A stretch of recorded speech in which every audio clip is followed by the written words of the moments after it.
Hi, I'm Cindy. And I'm Danielle. Welcome to Unapologetically Females. We wanted to create a fun, non-judgmental space where women can talk about their shared experiences. Here we will normalize the challenges we face as females living in a society that dictates unrealistic and outdated expectations on what a woman should be. Together, we hope to cultivate a supportive community of women who empower one another to courageously live unapologetically. A quick disclaimer before we get started. Although Cindy and Danielle are licensed therapists, this podcast is not to be interpreted as therapy or a replacement of therapeutic services. It is strictly a conversation between two women about their experiences in the world. If you liked today's episode, please make sure to like and subscribe below. Also, follow us on all of our social media platforms at Unapologetically Females. With that being said, we hope you enjoy this episode. Welcome back. Welcome back. We're here again. Yes. So this episode came about because we had the privilege of interviewing one of your dear friends, Christine. Yes. And she is a woman in business and has had a successful career, has built a successful career. And she touched on something that we were talking about and felt was important and interesting, and I think relevant to some of our experiences. Yeah. And so she said, do the right thing, talked about in business. Like, she overcame a lot of adversity, was resilient, but her essentially like guiding light was making decisions through the lens of, is this the right thing to do? Not necessarily like the easiest or the Not thing the that's quick gonna, fix. Yeah, not the quick fix. Isn't going to make me maybe the most money today, but like in the long term, like it's the right thing. And she said, I think like I need to be able to sleep at night. Yeah, exactly. That's exactly what she said. Yeah. So it inspired us to talk further about that and further about women in business. Yes. So I think it's interesting because over the last year, 2 years, I would say, being more involved in the business side of things, I have seen and heard a lot, and from women and from men. And so I just think that it's interesting how people handle themselves in business. And one of the main themes that I have come across is people, I feel like, hide bad behavior behind the statement of, It's just business. it's just business. It's just business. Yeah. And maybe get away with things more personality traits or bad behavior, get away with it more because it's just business. right. And it's interesting because I go, where did it become acceptable to, because I think I have been on the I know I've been on the receiving end of someone being like, it's just business. And me going, yeah, it's just business. Yeah. So we've created, I think, this perspective where like, yeah, they're right. It is just business. It's not personal. Right. But if you actually think about it and reflect on it, and for me, like experiences that I have had with people in business, I think that is a cop-out. I've decided. Right. Well, that's also where Christine inspired us, because she said, yes, she has this business mode, which I pointed out I see in her sometimes. And she said, I do initially, but then I really get to know my clients and I really, want to learn about them. And I shared that I think that's what makes her so successful, is that people feel seen and heard by her. And so therefore they want to trust her with their business, versus somebody who goes all in just strictly in business mode. I think there's not that comfortability in that business relationship. Well, because I think the difference is that she's genuine, right? Like, she genuinely wants to get to know people, not because she wants, sure, it's a business, right? She is getting a business return on it, But she also pointed out in the episode that a lot of her clients have become friends. And so she genuinely cares about the individual, Right. you know? Right. And some of that, I think, to your point, some of that is lost or completely doesn't exist the way that some people do business. Right. Or interact in business. And I think I've observed and been a part of conversations that, you know, what you're just talking about, where it's like, I have observed people say anything, you know, to get what they want in that moment, to gain, to have their own personal gain in whatever they're trying to achieve, right? And it's not real. It's not. It's a lie. It's manipulation. It's using people to get ahead, and again, like in those experiences, it's been covered up or I think brushed over by saying it's just business. It's just business, and it's like I don't think that, like I don't think that's okay. I don't agree with that. Right. I think the word that comes to mind for me is ego. Oh, Right. yeah. So if you check your ego at the door and really are in a meeting or a business transaction, wanting to learn from it and also listen to other people involved, I believe in the long run, you're going to be a lot more successful. If you walk in with a big ego and need it filled, fulfilled, rewarded, then maybe in the short run, you'll get, in that moment what you need or the reaction that you need. And in my opinion, long term, those are the people who kind of fizzle out because they're not creating those relationships that, continue to build. And then that's how you get referrals. And that's how, Word of people mouth. begin to view you. Right. Yeah. I mean,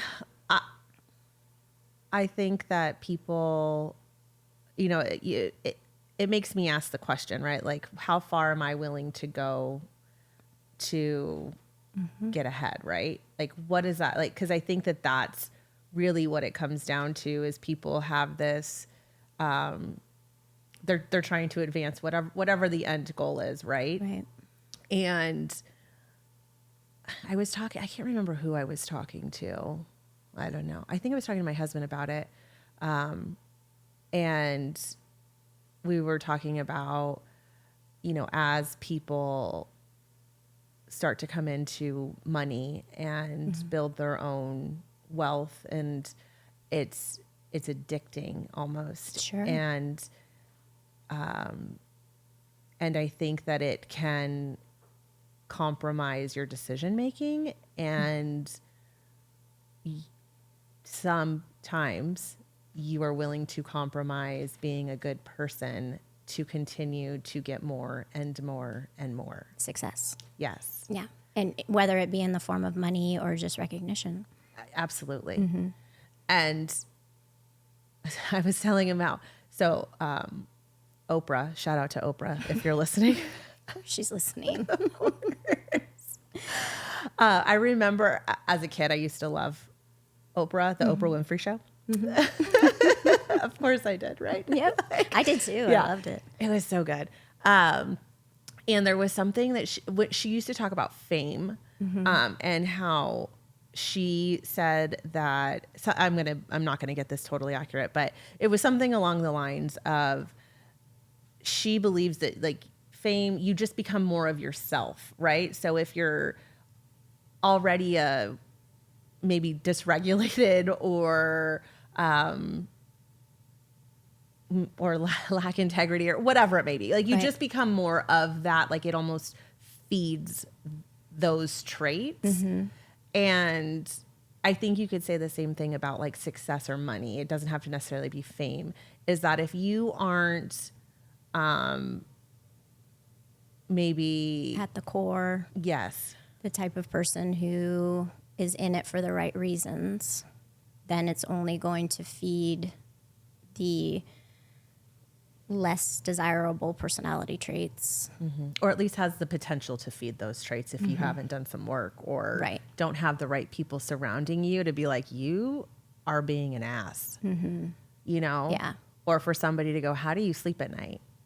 I gotta say, you're really good at being the person to say, you are being an ass. You're not afraid to call people out on their assholedness. And I hope that people will call me out on it. Yeah. You know what I mean? Like, I want it to be a two-way street, Right. where I'm surrounding myself with people that can be genuine with me and vice versa, where it's like we can call each other out, or we can, check, like, your ego's getting a little big, know, because otherwise it's that, I think that is how we end up breeding this society of entitlement and, these behaviors of entitlement and, building the egos and you have all these people around you. Right. Because they're also operating on this like hope of, I'm going to get a piece of the pie. I'm getting my own status through being connected to this person. And so I think that other people start to, when they're around an individual like that, they start to take on those behaviors too, because they also are wanting That success and that. Yeah. Yeah. That makes sense. So you create teams of, that are going to only move your agenda along and are like-minded, or, will engage in those same business practices. So Makes a lot of sense. You mini egos. You have the big ego, and then you're creating a team of mini egos that are feeding into the big ego. yeah. So I just think it's a interesting conversation, important conversation, really, of hiding behind the phrase of it's just business, and really challenging your own thought process and like that perspective, and going, am I being an ass? Am I doing the right thing? I also think that, I've been a part of conversations where people will say, again, it's led with, it's just business, but it's, like, they're so emotional. They're so emotional about it. It's just business, Yeah.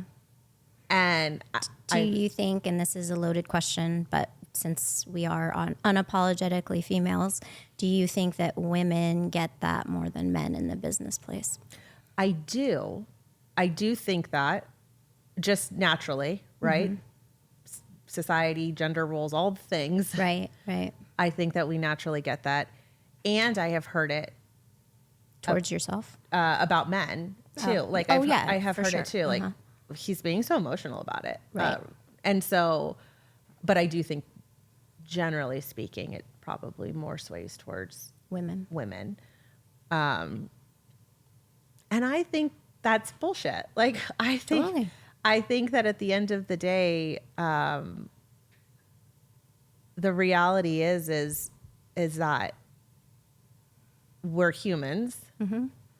It doesn't matter if it's just business. You're still a human being. Right. And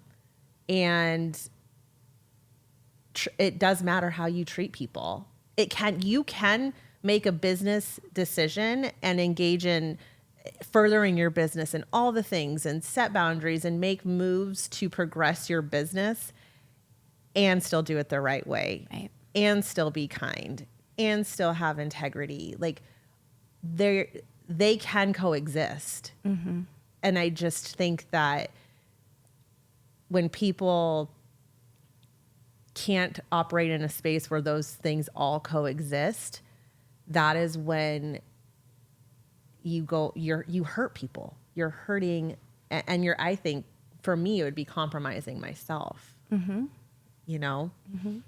It's also, I feel like, when a hierarchy really defines itself, like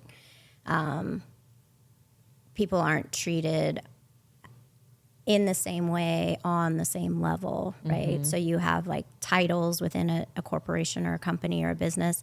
And when that ego starts to come about, the humanity starts to fall away.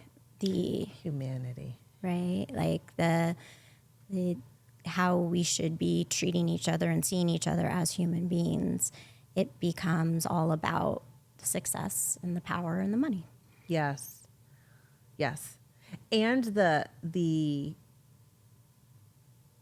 I think that also can coincide with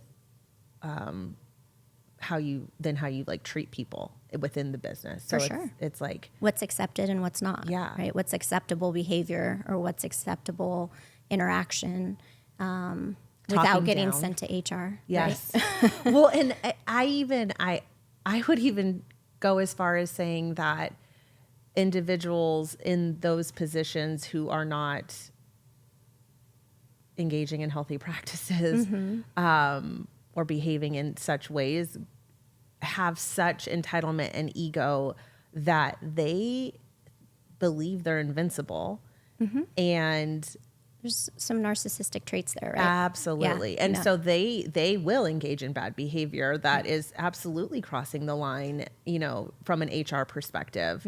And I think that, that it's they don't even consider that because, narcissism. And Right. They write the rules, therefore the rules are correct. yes. Yeah. Yes. And everyone else should follow them or not follow them. Only that one person who created them for themselves should follow them. Yeah. It's a tricky web for sure. It is. And I've been in situations where I have seen people in high powered positions, in meetings behave. It's crazy. Like I would say as a child, Right. but, Right.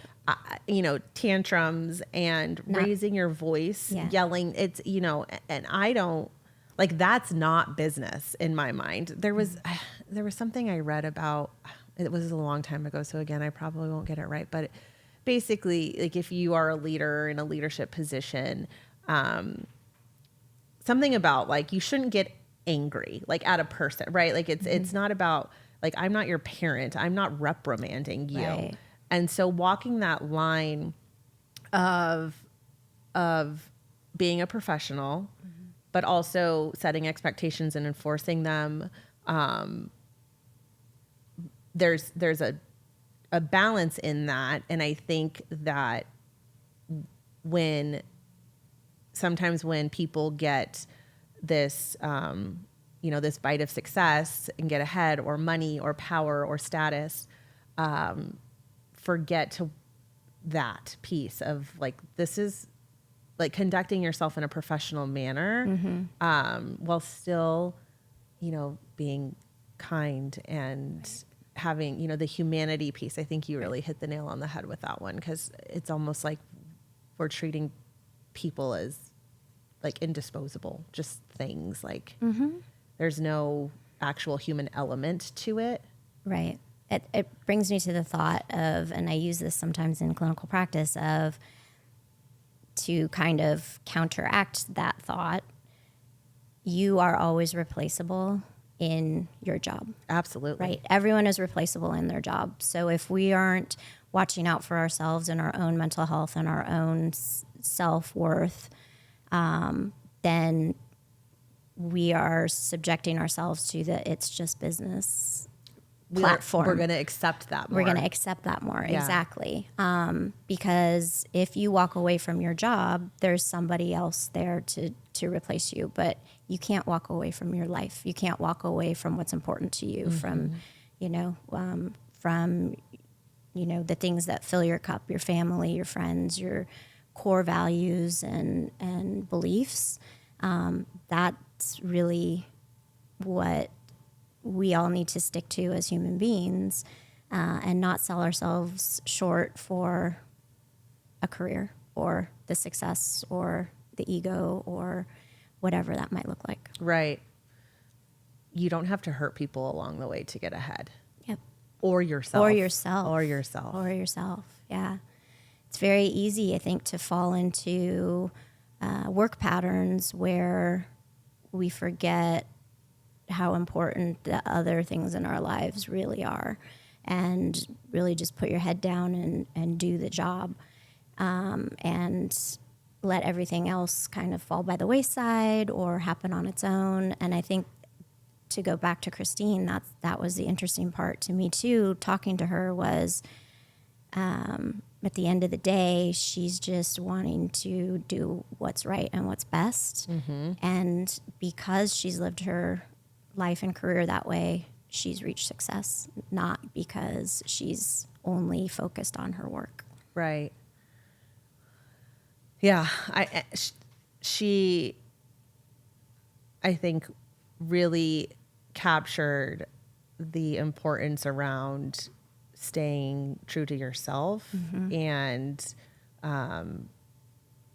having a moral compass, right. You know, yeah. And what that can look like on the other side. Like you can be successful and build, a business and achieve your goals and do it the right way. You don't have to.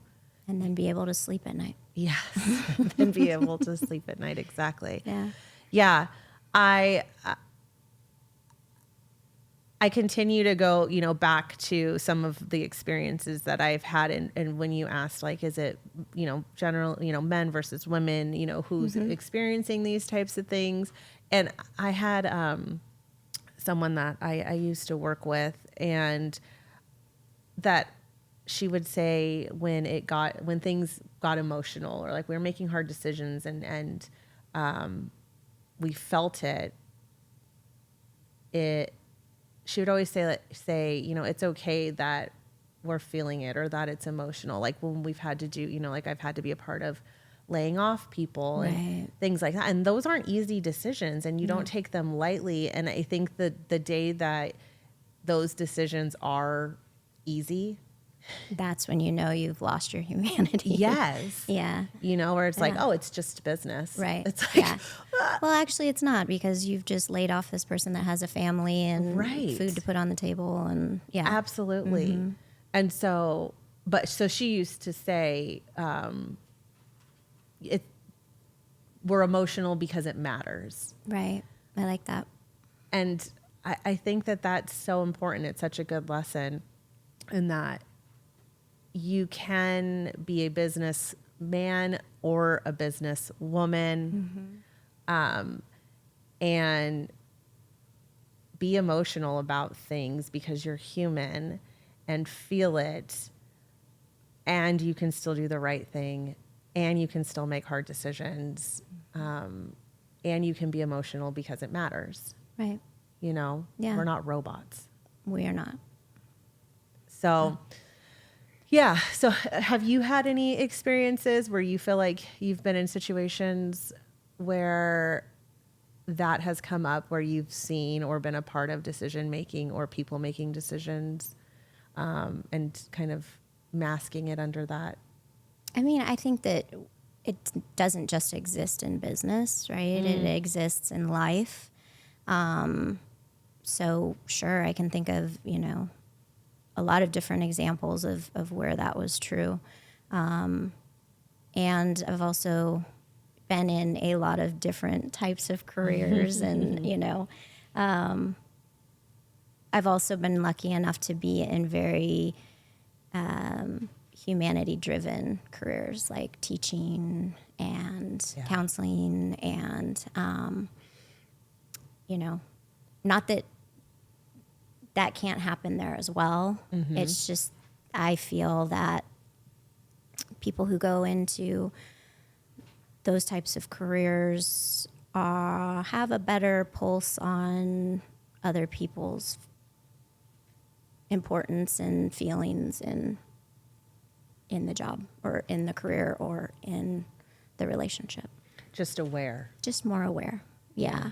Which is, caretaking roles, people who are more naturally nurturers, versus, I come from a family of a lot of like commercial realtors, right? There's not as much nurturing there, right? That's more like, it's great camaraderie and all of that. And you definitely need to have the ability to make relationships and keep relationships in a different way. But like caregivers or teachers or things like that, there's more of a need to understand and see other people's role in it and also emotions and feelings in it. Does that make sense? It does. It does. It's interesting that you say that because the last, I don't know, over 10 years have been in this, in the social services field, a mental health scope or arena. And maybe it's as I have left the direct care piece and been more exposed to the business side of things. I haven't been in the position to see what you've seen, and I haven't worked for big corporations or bigger entities then. Everything that I've done has been on a pretty small scale. Yeah. It's hard to make a comparison in that way. Yeah, it's interesting. So, because I would say the same thing about my experience in a direct care capacity, even in like a management, middle management role. I would say that for the most part, people had that awareness and on that side of it. Yeah. But then when you started to see the business side of it, where the success and the money and all of that came, that's where it changed for you. Definitely. Where I just was exposed to, for lack of a better word, bad behavior, and I've seen a pattern of it, where it's like, I've seen a pattern of entitlement and ego and that whole dismissive, it's just business statement. Right. And mistreatment of people. As somebody who went to school to study human behavior, it was always fascinating sitting in a meeting with a high powered, quote unquote, right? Like individual, and watching their behavior and how they were treating the other people at the table. That has always been fascinating and has stumped me. I think when I first got a seat at that table, I was like, oh, is this just how it is? Like, this is just what we accept. This is what happens behind these closed doors, and so I think that I initially was like, okay, this is just business. This is just business. Exactly. And so I almost accepted it. I was just like, okay, this is just business. Right. And I need to leave that emotional part or the emotion and the whatever I was using on the other side of this job. Yes. Behind or tucked inside, because now this is business. Right. And so I think as I have navigated that, been exposed to more people, been exposed to some really good people, some really great leaders and business men and women, I have learned that no, you don't have to be that. Like, that's not how everyone is. That's not how everyone treats people. Christine is a great example of that. Yeah. And so I feel like I have adjusted my expectations and feel way more confident speaking up to anybody. Like, I don't care if you're multi-millionaire, you know, and own a bunch of businesses and,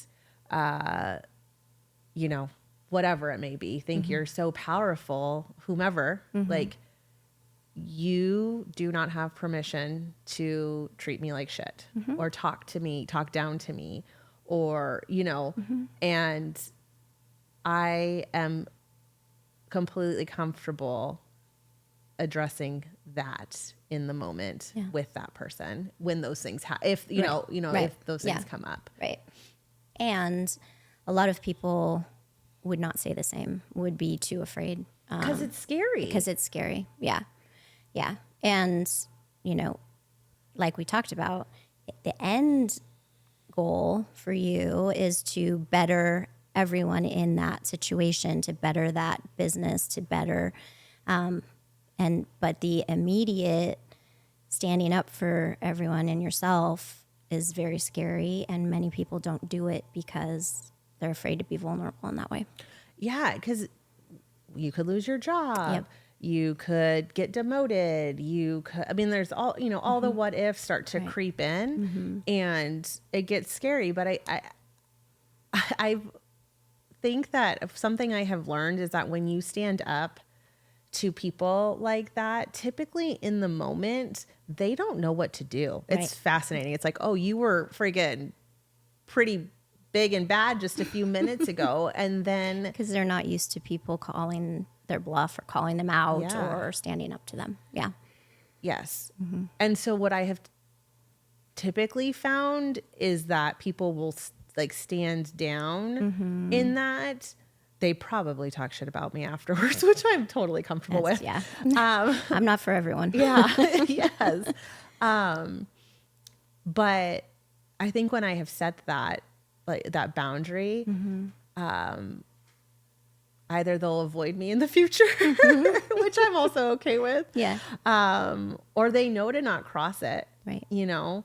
And but that goes back to standing up for your beliefs, your moral compass, your values, versus just doing the job and letting that take over who you are. Or yes. Yes. So yeah, I know. I just think that I appreciate that Christine was such a great example of balancing those worlds and inspired this conversation, because I do think it's important, and I do think that we need to stop hiding behind that. It's just business. It's just business statement. Yeah. Because we're humans. It's not, you know, Right. You can do both. You can have humanity and have a thriving business and do it and get there the right way. Yeah. Yeah. Business wouldn't exist without humans. There and you go. humanity. There you go. Yeah. Well, All right. Well, thank you for listening. As always, I'm Danielle. and I'm Cindy. Till next time.